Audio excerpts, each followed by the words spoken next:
देखिए green TV YouTube पर भी, बस सब्सक्राइब करें और बेल आइकन दबाएं। नमस्कार, आप देख रहे हैं किसान बुलेटिन। मैं हूं आपके साथ प्राची तिवारी। आइए नजर डालते हैं खेती किसानी और गांव से जुड़ी आज की सबसे बड़ी सुर्खियों पर। सोलर पावर प्लांट लगाने के लिए मिल रहा लोन, किसान भाई जल्द करें यहां आवेदन। अब बिहार के किसान उगाएंगे साबौर हीरा धान। 1 क्विंटल धान से निकलेगा 65 से 67 किलो खड़ा चावल। मध्य प्रदेश के 2.68 लाख दुग्ध उत्पादक किसानों को मिलेगी हर माह 3,000 रुपए पेंशन।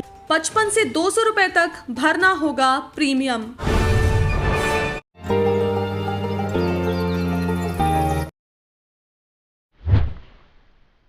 पहली बात तो ये है कि आपको ज़्यादा कोशिश करनी है कि आप बाहर ना निकलें। अगर आप बाहर निकल रहे हैं तो डबल मास्क लगा करके गर्भवती महिलाओं को निकलना चाहिए। गर्भवती महिलाएं या जो माताएं दूध पिला रही हैं वो भी अब टीकाकरण लगवा सकती हैं। और वहीं आपके लिए भी बहुत ज़रूरी है कि संतुलित आहार का सेवन करें। गर्भवती महिलाओं के लिए भी ज़रूरी है कि कुछ थोड़ी एक्सरसाइजेस वो भी हल्की हल्की करती रहें। आने वाले समय में प्रेगनेंसी के बाद जब डिलीवरी का समय आता है तब भी उनको एक्सरसाइज अगर करते रहते हैं तो ज्यादा आसानी से डिलीवरी होती है और डिलीवरी के समय की जो परेशानियां हैं वो कम होती हैं।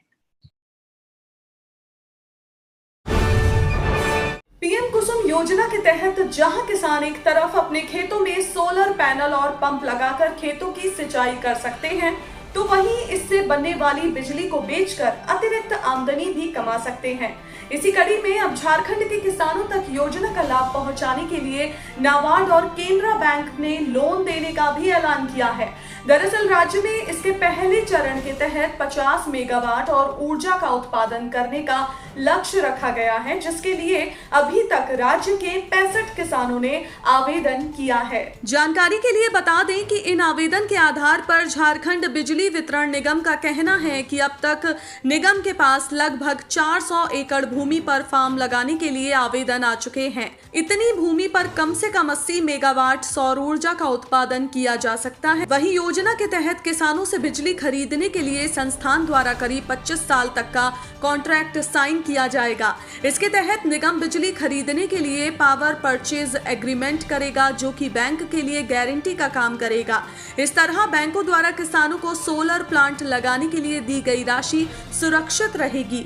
इसके अलावा बात करें सोलर प्लांट लगाने के नियमों की, तो योजना के तहत किसान को अधिकतम 2 मेगावाट और ऊर्जा उत्पादन के लिए प्लांट लगवाना होगा। अगर अपनी जमीन नहीं है तो किसान चाहे तो भूमि लीज पर लेकर भी सोलर पावर फार्मिंग कर सकते हैं। अगर कोई किसान इस योजना का लाभ उठाना चाहता है तो JVBNL की वेबसाइट पर जाकर आवेदन कर सकता है। जहां एक तरफ छत्तीसगढ़, पंजाब और हरियाणा जैसे राज्यों में सरकार धान की खेती ना करने के लिए किसानों को प्रोत्साहित कर रही है, तो वहीं इस बीच बिहार के किसान अगले साल यानी कि 2022 के खरीफ सीजन में एक नई धान की किस्म की खेती कर पाएंगे। आपको बता दूं कि इस किस्म का नाम सबौर हीरा धान है, जो कि तमिलनाडु की मशहूर किस्म मानी जाती है। इस किस्म को वीर कुंवर सिंह कृषि कॉलेज डुमराव के धान वैज्ञानिक डॉक्टर प्रकाश सिंह और डॉक्टर अशोक कुमार सिंह ने मिलकर तैयार किया है। जानकारी के अनुसार बिहार के धान किसानों को ये नई किस्म नाटी मंसूरी धान की किस्म के विकल्प के तौर पर उपलब्ध कराई जाएगी। वैज्ञानिकों का मानना है कि सबौरा हीरा किस्म की पैदावार धान की नाटी मंसूरी किस्म से अधिक होती है। ऐसे में किसानों की आय में भी इजाफा होगा। वैज्ञानिकों का मानना है कि सबौरा हीरा किस्म की पैदावार धान की नाटी मंसूरी किस्म से अधिक होती है। ऐसे में किसानों की आय में भी इजाफा होगा। इतना ही नहीं, इस किस्म में कई तरह के पोषक तत्व मौजूद हैं, जो कि डायबिटीज के मरीजों के लिए काफी लाभदायक हैं। खास बात यह है कि इस किस्म के पौधे अगर 10 दिनों तक पानी में डूबे रहें तो भी फसल को नुकसान नहीं होगा। वहीं ये किस्म पानी की कमी को झेल सकती है। इस किस्म को पकने में 5 महीने का समय लगता है। अब तक बिहार के 11 जिलों के 90 किसान इस किस्म का ट्रायल अपने खेतों में कर चुके हैं, जिसके बाद ही राज्य में अगले साल से इसे खेती करने के लिए अप्रूव किया जाएगा। मध्य प्रदेश के दुग्ध उत्पादन किसानों और पशुपालकों के लिए राज्य सरकार द्वारा अब पेंशन स्कीम शुरू की गई है।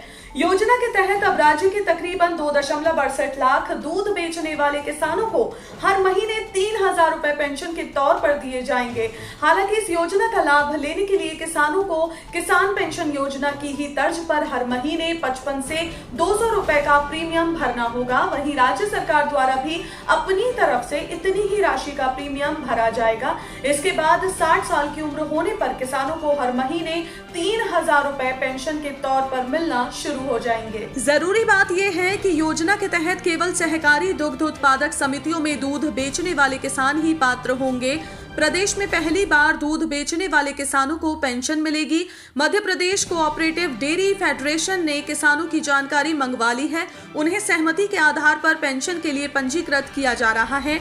ये पेंशन केंद्रीय श्रम और रोजगार मंत्रालय द्वारा दी जाएगी। इसके अलावा पेंशन लेने के लिए किसान के पास एक या एक से अधिक दुधारू पशु होना चाहिए। लेकिन अगर किसान खरीदार समितियों में दूध बेचने वाले हैं तो उसे इस योजना का लाभ नहीं मिलेगा। इसके अलावा किसानों को पेंशन तभी मिलेगी जब संबंधित किसान सदस्य इसके लिए सहमति देंगे। तो दोस्तों, ये थी किसान बुलेटिन की वो खबरें जिन्हें हमने आप तक विस्तार से पहुंचाया। लेकिन अब बारी है कुछ ऐसी खबरों की जिनसे जुड़ी छोटी बड़ी अपडेट्स की जानकारी भी आपके पास होना जरूरी है। मध्य प्रदेश में जैविक खेती को बढ़ावा देने के लिए सरकार अब नया प्रयास शुरू कर रही है। प्रदेश के कृषि मंत्री कमल पटेल ने जानकारी देते हुए बताया कि प्रदेश के सभी कृषि कॉलेज में एक नवाचार किया जा रहा है, जिससे प्रदेश में जैविक खेती को बढ़ावा दिया जा सकेगा। कृषि मंत्री कमल पटेल ने बताया कि मध्य प्रदेश के सभी कृषि कॉलेज में जैविक विभाग नहीं था, इसलिए अब प्रदेश के सभी कॉलेज में जैविक विभाग लाया जा रहा है ताकि जैविक खेती को बढ़ावा मिले और कॉलेज के छात्र जैविक खेती के प्रति उनका रुझान भी बढ़े। बीते शनिवार को बिहार के पहले मॉडल आंगनबाड़ी केंद्र भवन का उद्घाटन किया गया है। उद्घाटन करते हुए डीएम कौशल कुमार ने कहा कि ये पूरे बिहार के लिए पहला मॉडल आंगनबाड़ी केंद्र बना है, जहां पर बच्चों को खेलने की व्यवस्था के अलावा गार्डन, हर कमरे में विद्युतीकरण, शौचालय, हरी साग की सब्जी की खेती, रेन वाटर हार्वेस्टिंग की व्यवस्था भी की गई है। आपको बता दें कि प्रखंड के सिमरी पंचायत में मनरेगा योजना से 8,45,000 की लागत से इस आंगनबाड़ी भवन का निर्माण किया गया है। हिमाचल प्रदेश के कांगड़ा जिले के ज्वालामुखी मंडल में बीते दिन भाजपा किसान मोर्चा की बैठक का आयोजन किया गया, जहां मोर्चा द्वारा हर बूथ पर 15 किसान प्रहरी बनाए जाने और पूरे प्रदेश में ये अभियान चलाए जाने का फैसला लिया गया है। इतना ही नहीं, किसानों की बहुत पुरानी मांग बेसहारा पशुओं के रखरखाव की थी, जो कि खेत व फसलों को नुकसान पहुंचाते हैं। उस पर ध्यान देते हुए उन्हें सड़कों से उठाए जाने का भी फैसला लिया गया है। इसके लिए ज्वालामुखी के लुथान में गौ सैक्चुरी का निर्माण किया जा रहा है और इसमें 1,000 पशुओं को रखा जाएगा। तो आज के किसान बुलेटिन में फिलहाल इतना ही। आप स्वस्थ रहिए और अपना ध्यान जरूर रखिए। फिलहाल मुझे दीजिए इजाजत। नमस्कार। देखिए ग्रीन टीवी यूट्यूब पर भी, बस सब्सक्राइब करें और बेल आइकन दबाएं।